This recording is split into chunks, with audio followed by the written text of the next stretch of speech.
Hello, friends. I hope you are all doing well. Um, we are having a small technical difficulty for the guest to join. So I hope you will be bearing with us for a few minutes to see if we can rectify this challenge which we are having right now. Sometimes technology have its challenges when we try to connect over different jurisdictions and geographies. I hope all of you are doing well and having a good time. Uh, and I like to thank all of you for supporting me in this process to be part of, this conversation where we bring guests who have done different ordinary actions multiplied over a over a period of time. And our aim is to spread that positive news and bring inspiration to all of us. And also, this is a learning for me, and I hope you also enjoy that learning where we see experiences, practices, guidances which might have impacted, which might have helped people in their way of life, in their practices, in their work, in their family life. So this is what we are aiming for. This is what uh, we want to bring to you at this point of time. I'm just waiting for my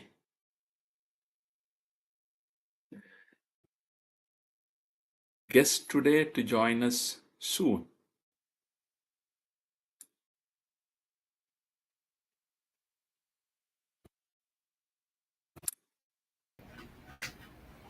Hello, wait. Magdalena, welcome. Here yet?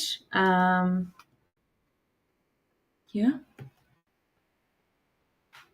Can I hear you now? No. Shall I use the headset? So I have a support here. Would be better. No worries, no worries. Take yes. your time. Now.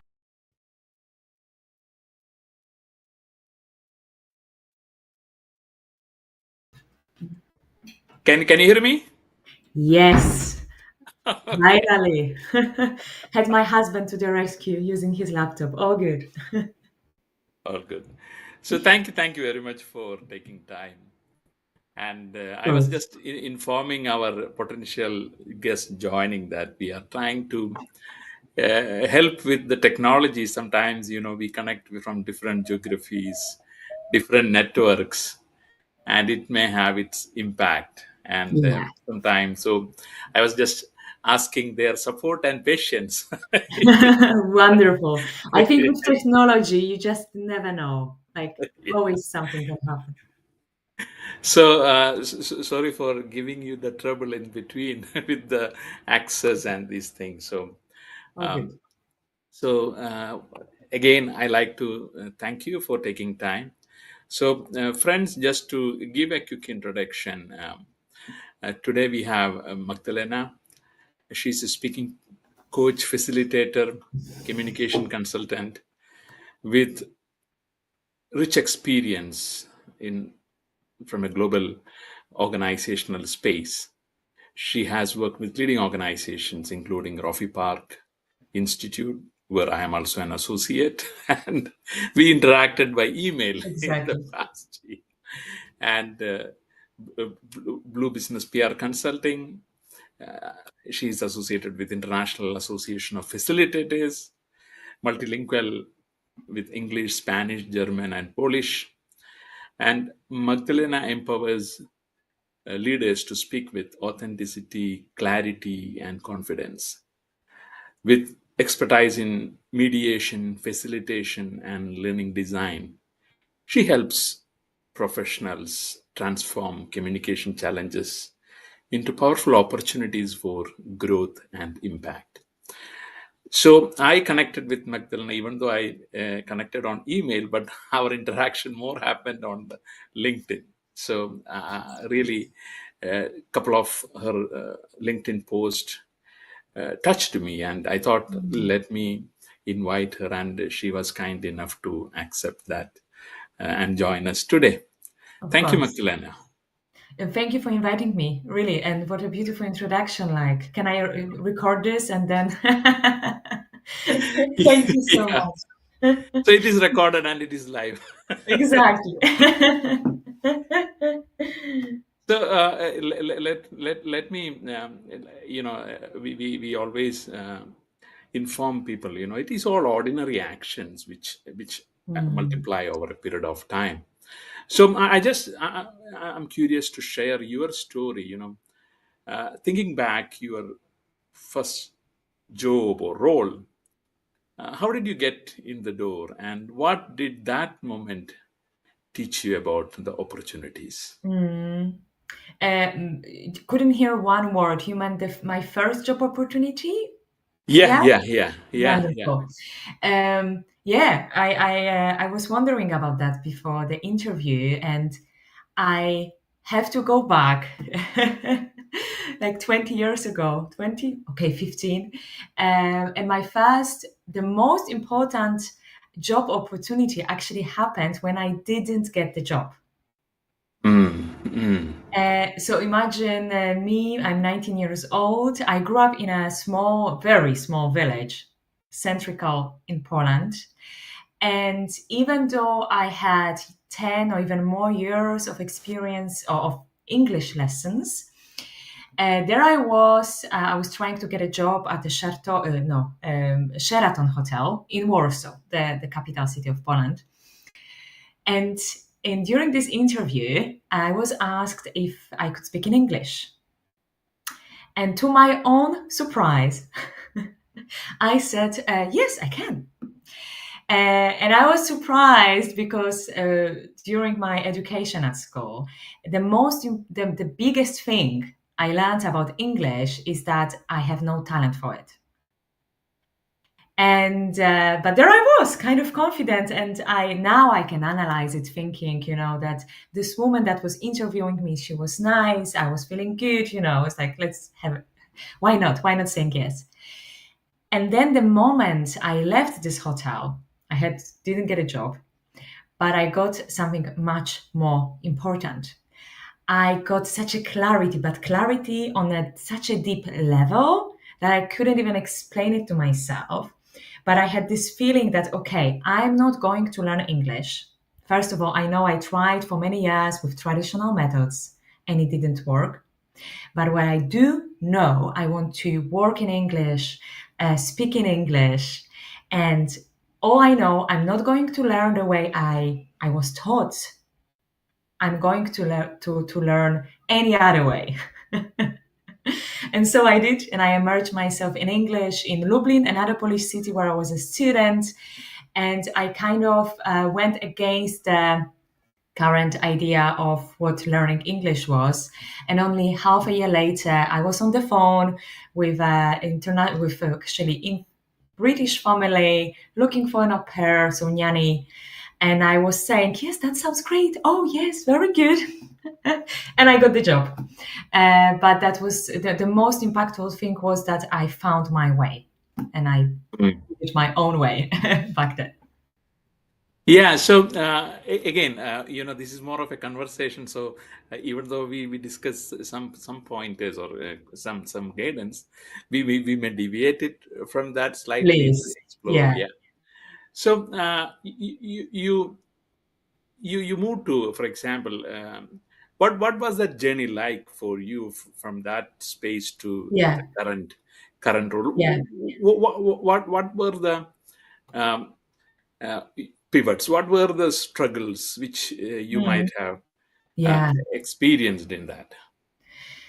So, what were my struggles now became my superpower, if you want to call it this way, in a way that my one of the biggest moments for me was when I time of pandemic, of course, like raise your hand if you didn't have any deeper conversations with yourself in that time. In my case, that during the beginning of pandemic, I just became mom for the second time. I lived in Berlin with my family, and we had beautiful time to think, okay, now it's time to take time off and go to Spain, where we actually lived before. And then pandemic came, and so I had a gift of spending 5 months at home with family, but also with my husband. He had time, because that was the idea, to spend time with kids. And I spent like 5 months every single day, maybe not single, but most of the time, really literally rewriting my stories. I started to reconnect my experiences from previous work as a teacher, as a manager of language school, to reusing it as my new path, because I studied mediation and conflict management in German. And it was this moment of like, am I ready to take the new step? Where do I take my confidence from? Like, who am I to even, go to a company and say that I have something to say and I can help you being, fresh in this topic. And I had a business coach, and he gave me, I learned from him one important thing, that the confidence doesn't have to come from the experiences that you might think would be the most logical, like exactly the same job, and but from your life, and noticing and finding my stories from all of my experiences and reshaping them to create. To get my own confidence into saying, hi, hello, here I am. This is what I offer was very important to notice during that time. I'm just curious. You shared about the mediation program, Yeah, conflict program. yeah. Now, like, how did you discover that program? Was Mm-hmm. there someone behind that too? Because Mm-hmm. this is a unique program. And what was the process which led you to identify that program? And Mm-hmm. uh, so I just like to know that journey which happened in that. How Mm-hmm. did you identify that, and how did Mm-hmm. you uh, and what that experience felt for you, uh, or how that helped you in that process? Yes. Um, to put it in a short answer, shorter than longer. So for two to three reasons. For very personal reasons. So me moving to a new country with my German husband. I have a German husband. We met in Spain. So I was like, okay, after having two kids, I think it was after two, no, after my first kid. Anyway, so mothers know that it's always time like, okay, what do I do now? And I moved to Germany with a lot of ambitions. But in the meantime, I became a mom, and then when I was looking for new opportunities, actually the funny story is that everyone was telling me in Germany, even though I spoke some English, everyone was like, okay, now if you want to stay and still be a teacher, because in Spain I was a teacher, manager of school, first you have to go to a language course, then get the certification. After 3 years, you might go to another program, have to start from, you know, you have to do it all over again, 7 years. So I was like, no, no, no, no. Let's see what is there. Is there another path? And I started to check universities, and I've noticed that there is one university that is offering, courses that, and they are not really asking about your language certifications. It's like, okay. And another friend was doing mediation conflict management. I was like, wow, that sounds amazing. Like, so you manage conflict and you actually can prevent conflict and the communication skills. And to be honest, on personal level, I was always afraid of conflict. I was the savior of the family. Like, let's make sure everyone is happy. So there were many reasons. And when I applied for this, applied to study mediation, I was like, no, no, no. I bet they will tell me that my German is not good enough. So I talked to the organizer of the studies, and she's like, What are you talking about? You communicate. You have so much knowledge. You really want to do this. Come and join. And but to be honest, during the studies, so I questioned myself a lot on many levels, but on one level I questioned myself a lot because I was the only one in the studies that didn't have background in I wasn't a lawyer, I wasn't a psychiatrist, and everyone was German native and had this kind of background. And there I was, just a teacher or just a manager of a teacher, but and even I had many doubts, but I was really passionate about this topic, and I had a great professor who, when again I said to him, look, I'm not going now to play a mediator, my German is not good enough, like I can play a participant role, I will catch up. And he's like, no, no, no, stop using your German as an excuse. And just to finish this, I found my niche in this topic. And my niche was intercultural mediation and then prevention.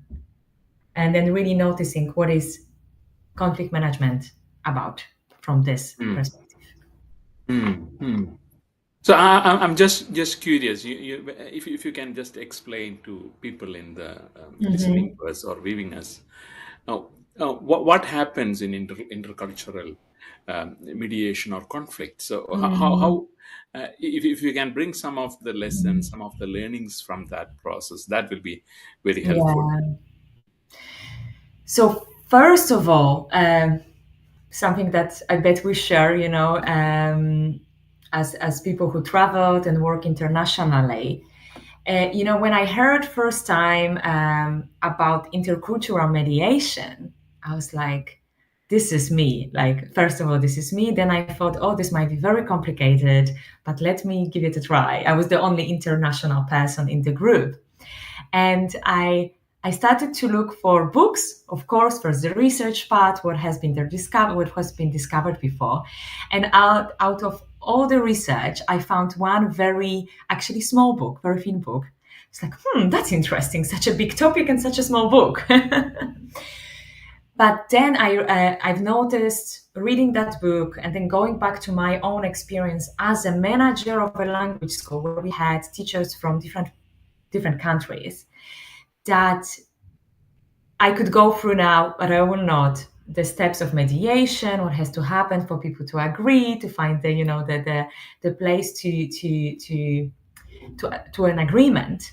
At the end of the day, the intercultural mediation, comparing with the normal mediation, um, is different in a way that you have to be even more mindful about the cultural differences, which for me, maybe in a way I am, but for me is an opportunity to ask more questions, to be more open, to be more compassionate, and to not to take everything personal. Be more like, okay, this is not about me.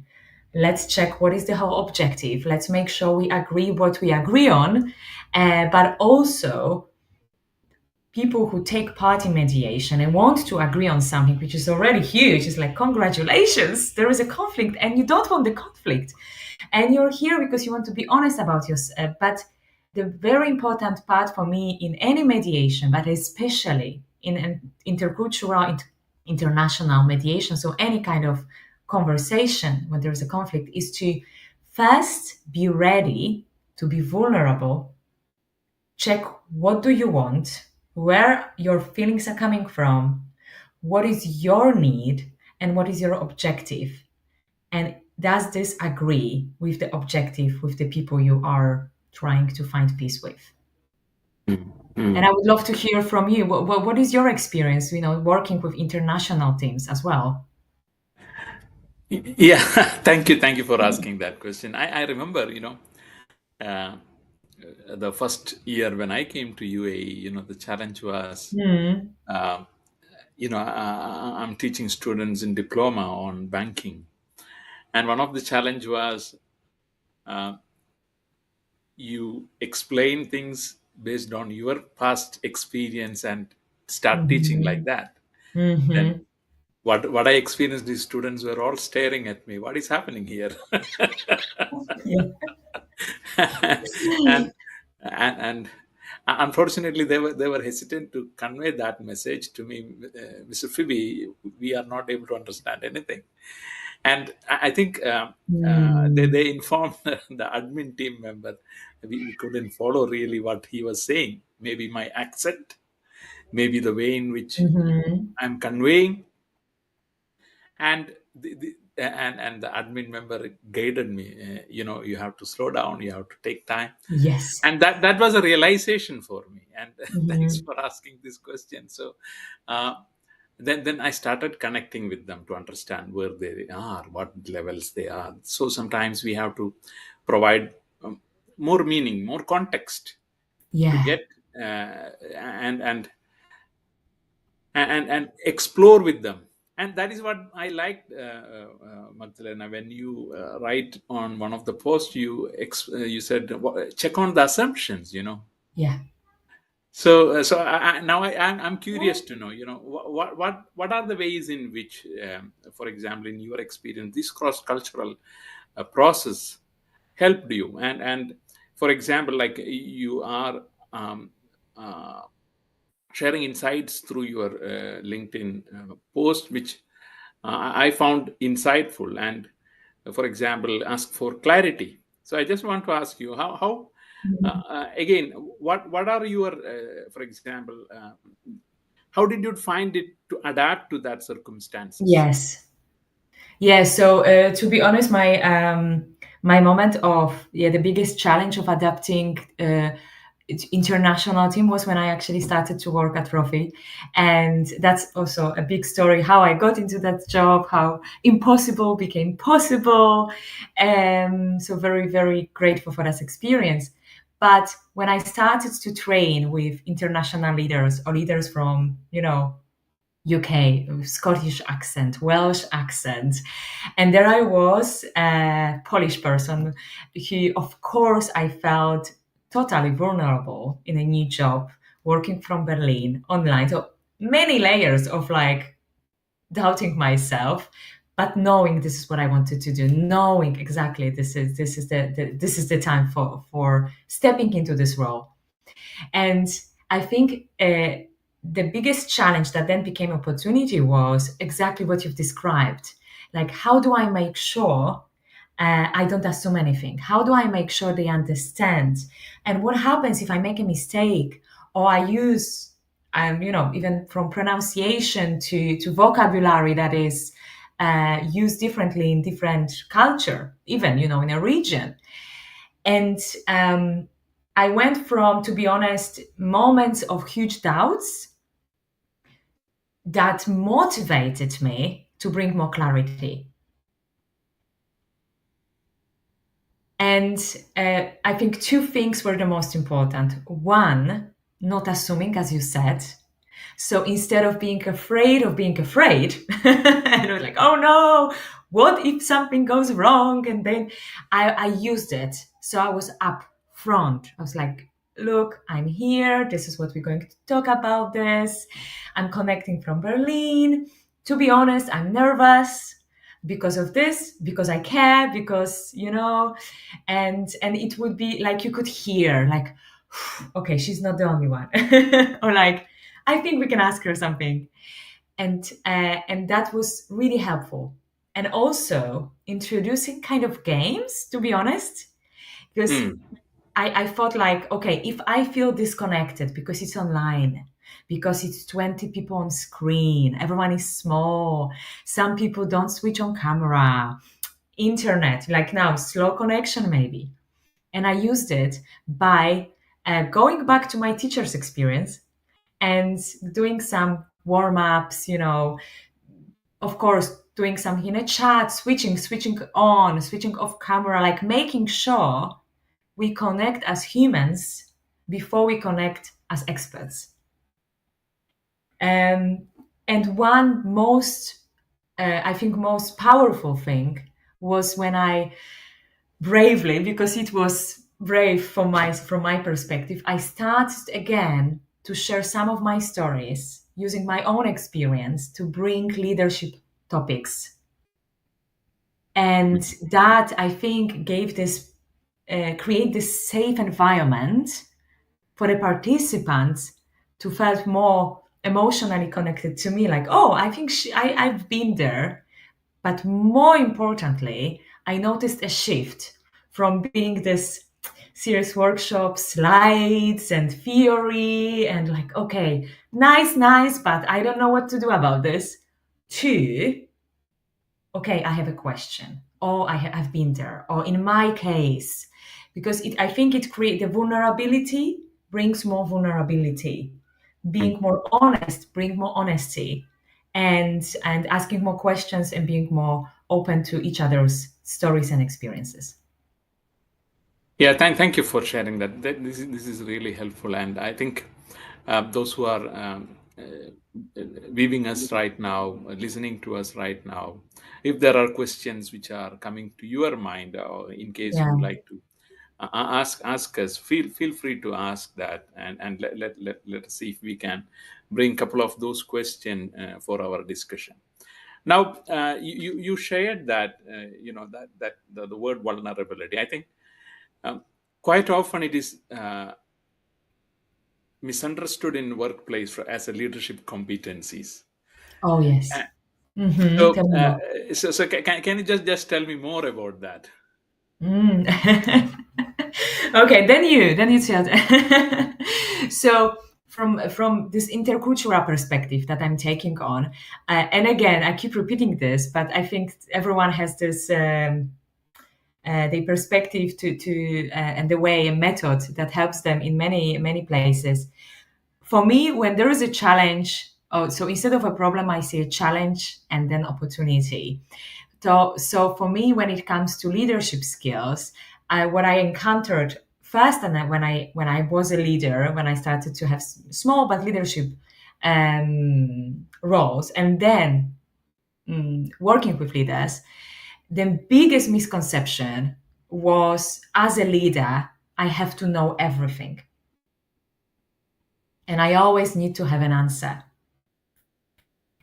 And of course, I'm not the only one to notice it, and the wave of waking up to what kind of real leadership is has been going on for over 80 years.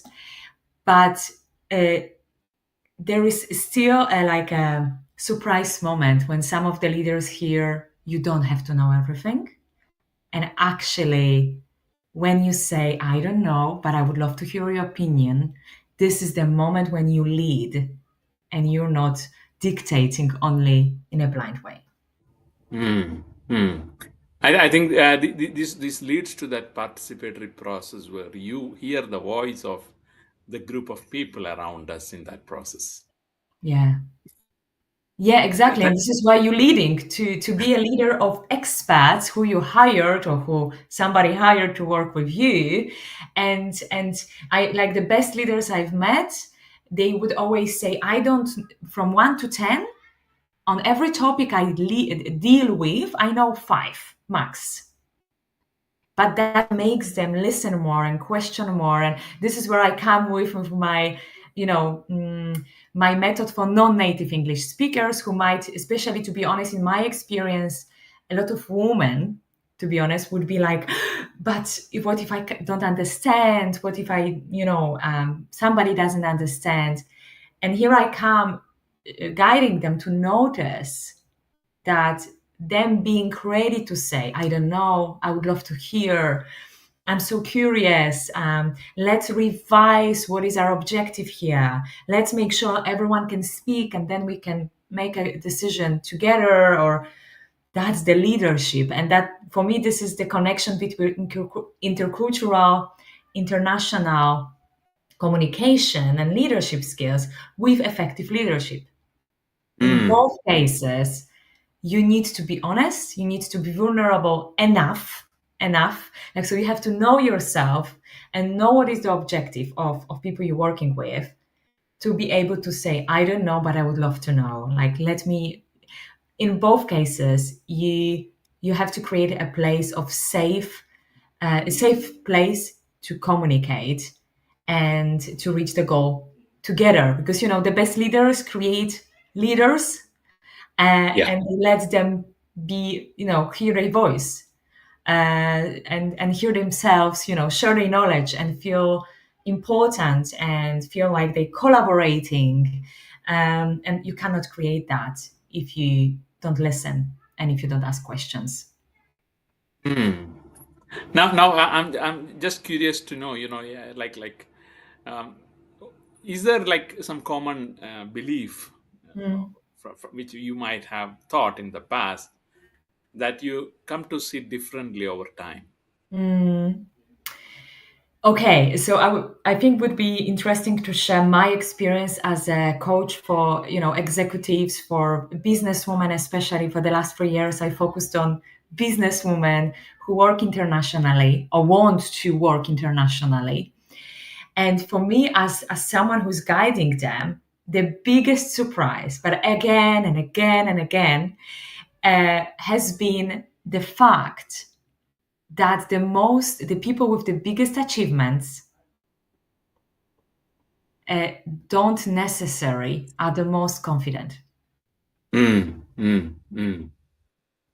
And that confidence to take that next step, to say, okay, I'm ready to for this leadership role, I am ready to lead this meeting, this project, doesn't come from, okay, I know exactly what I'm doing. Like, doesn't necessarily come from that, but can come from, okay, I know this is time for me to get there, and I have enough knowledge, and I'm willing to learn, and I'm willing to listen and co-create with others. Wow, that's powerful. Thank you for sharing that. And that leads to yet another question. Like Mm. in your, for example, life so far, who has challenged your thinking Mhm. in a way that changed how you approach your work? So many people. Yeah. So But why I'm asking that question, yes, tell me. these are ordinary thoughts. Maybe someone triggered it, and we Yes, want to bring that out. So that's the purpose of yes. that question. Hmm. I'm choosing one from many, but I think that the life changing the life changing moment for me was it was about 6 7 years ago, exactly during my mediation studies. It was the professor of mediation. He is also a coach, intercultural mediator, and I will never forget the moment when I said to him, "I don't believe people can change." Mm. And he said, of course they can. And I'm sharing this because, first of all, for me, always to remember this moment is like, wow, Magda, you've changed quite a lot by being challenged with this thought that people can change. But for me, the most powerful thing was during this journey since that moment was that I didn't try to change others with this thought. I started to change myself, and that then impacted the rest of the world. The rest of the world, that sounds so big. Some people, reality, opportunities. Yeah, thank you for sharing that, Magdalena. Now, yeah, I know the time flies. When we start Yes. the conversation, the time flies, and our audience, if you have any questions, please bring it out. And sometimes what happens is the audience come back to the questions later in the comments because they may be right now. Uh, Yes, of course. yeah, so we will address that later. Now, from like another question which I just like to share is, uh, what is an experience you haven't had that you think could reshape the way you see things? Um, hmm. So we go into the vision board. um, I think one of the things that would change me definitely, and maybe that's the reason why I'm still waiting on this, is traveling alone. traveling alone and spending more time alone. And I'm not planning to do it soon because I have young family uh, and actually my kids, just going back to the last question, my kids are those who challenge me every single day, and they make me question my priorities. What is the most important thing for me in life? But once I have more space, I know that traveling alone or going on adventures alone, going to other countries, countries I haven't visited yet, will definitely change me, because every time I traveled, I learned a language and I was able to speak with people that I haven't met before. That would always change my perspective. Like, even I will never forget the first time I was questioned by a French roommate in England, where I used to teach English, a very intercultural, international experience. And when he first time questioned, but not questioned in a negative way, like asked about my beliefs, about my traditions, my habits. And that was the first time I was like, wow, okay, he's interested in this, the most casual thing I do. I've never questioned myself. So for me, it's always speaking and meeting other people and other cultures that changes me. Interesting. Now, I'm coming to the final question of this one. And what have you felt most fulfilled in your career? My career. Um, the, the last few years, when I've been working with one businesswoman CEO for 3 months, and she would go from feeling like she has lost all her power as a leader. She would say no to speaking opportunities. She was about to quit her job. And at the end of our working together, because of me, but more importantly, because of her own work, Yeah. she she not only gained her strength to be a leader, to make very hard decisions, but and this was really huge. She texted me. She was invited to a conference, and she was about to talk about innovation, and she had huge doubts about this. Even though we knew, like, of course she has everything to be there, but she doubted herself a lot. And then she wanted to cancel it, the the speaking part in conference. And then I just texted her, reminding her, okay, stop the research, stop creating slides, just sit down for 15 minutes, set on an alarm clock, and one page, 5 points of your own experience that you want to share with the audience. Mm. Mm. And I texted her after the conference, and then we talked, and she's like, that was incredible, because she not only brought uh, her vulnerable side, uh, but she really made an impact in this conference. She stood out there in front of this huge audience, and she brought to the screen an empty slide, and she said, this is how innovation starts. Me being nervous, you not knowing what happened, but in that moment you make decisions with what you have that can change the whole process. Yeah, that's a powerful story, and thank you, Magdalena. So, yeah, so again, as this is a follow-up question, so like for example, there are freshers who are now completing their studies, entering Mm-hmm. to the workforce, Mm, and there are people who may be in their middle management position, maybe laid off. They are looking at a blank screen, yes. or people who are finding in the crossroads, what should I do now? And they are staring at a blank screen.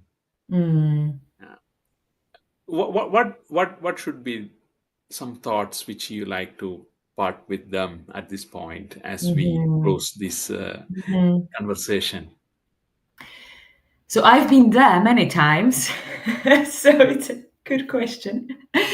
Um, be grateful for the pause, because if you're busy, you cannot really make conscious decisions. And remember, you know much more than you think, because you are, and this is also to me, you are the biggest critic of yourself sometimes. So I would recommend just sitting down, creating a nice space for yourself, reflecting space, sit down and literally start writing stories from your own life. And they don't have to be only 100% professional. They don't have to be 100%, leading you to exactly the next step you now know you think you have to take.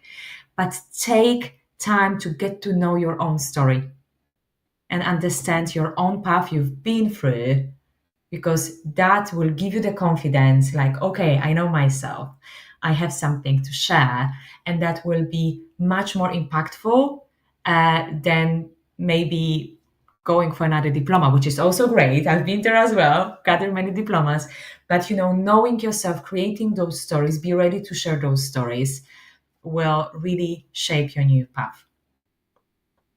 Thank you. I think this is wonderful and a great message as we close this session.